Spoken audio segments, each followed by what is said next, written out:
Hi guys, welcome back to the Racing Edge. So with the first practice session of the Canadian Grand Prix a mere few hours away now, interesting news has been circulating regarding Ferrari and the SF-24.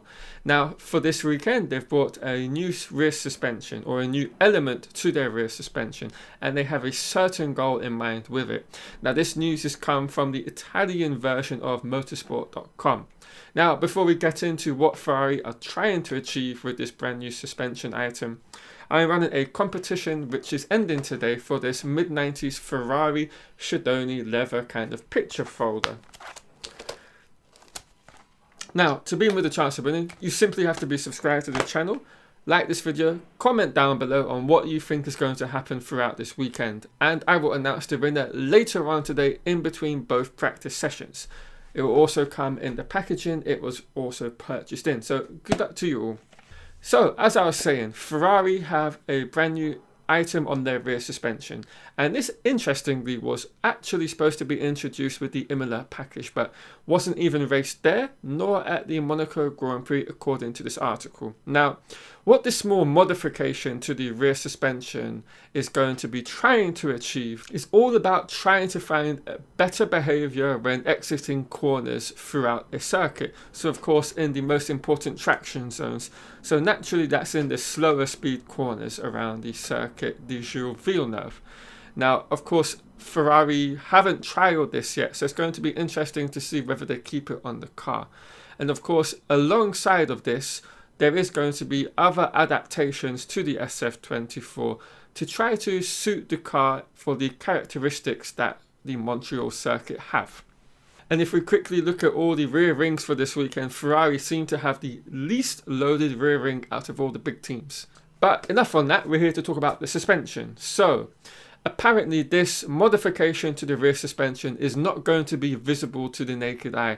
So for my take, this is going to be housed within the gearbox of the car.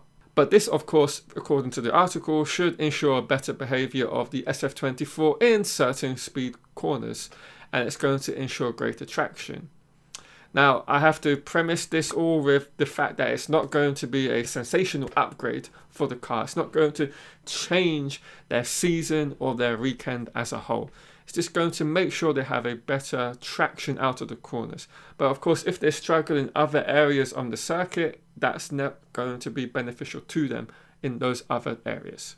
Now, another benefit of this is it should also open up a wider range of setup adjustments to the team and to both of Carlos Sainz and Charles Leclerc. So when they go out on track, fingers crossed if it's dry, because it's not looking like it's going to be dry, but it will be for the race on Sunday.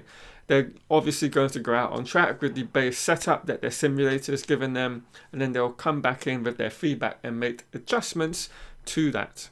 And of course this already comes on top of the amount of work that they did on the front suspension when creating the SF-24 last year during the winter, and there's a lot of work that's been undertaken to make sure the car had a lot more anti-dive installed on it. And let's just quickly go over that and give a brief recap over what changes Ferrari made from the SF-23 to the SF-24, because it's interesting and important to what they're trying to achieve. The front suspension is another area that's had a lot of attention paid to. While the team have stuck with a pushrod layout suspension, they have made changes to the geometry for 2024 with the aim of increasing the level of anti-dive produced.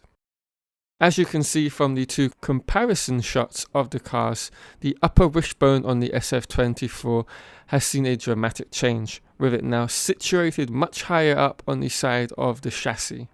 This obviously has an aerodynamic benefit as well as helping with the anti-dive system.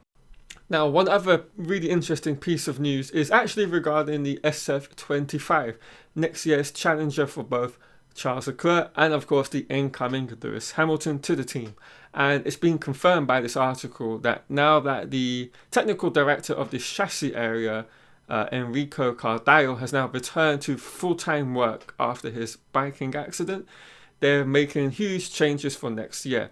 And that's all to do with the front suspension, where they're now going to be following the route that Red Bull and McLaren have done for many seasons now, which is a pull rod front suspension. And of course, not only does that mean that the car has a lot of changes undergoing it in the suspension elements, this of course means bodywork and other areas of the car, such as the front ring, brake ducts and whatnot, and the Venturi tunnels are going to have to be redesigned around this.